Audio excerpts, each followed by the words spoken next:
Solving exponential equations. We are required to solve for x in 5 power x minus 4 is equal to 1 over 25. Now let's see what we need to do to find the value of x in this equation.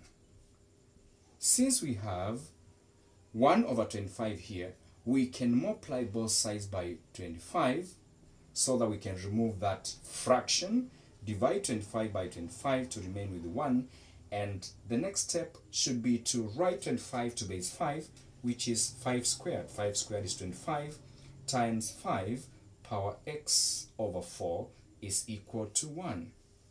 Alright, we know that any number raised to the power 0 is equal to 1. So we are going to raise 5 to power 0 so that it becomes 1, which is equivalent to the one that we have here, so that we have the same basis. So here we're going to have 5 power 0.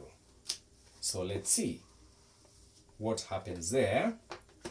We have 5 squared plus x power 4, because when we are multiplying two numbers with the same base, we take the powers and add them according to the laws of indices, and this is going to be 5 power 0.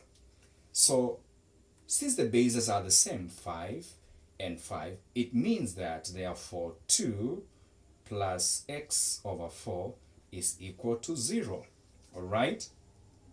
And therefore the next step would be to subtract 2 from both sides of the equation to remain with x over 4 will be equal to 0 minus 2. So we're going to get minus 2. To get the value of x, we multiply both sides by 4. And therefore x will be equal to negative 8. And that will be the solution to that simple equation.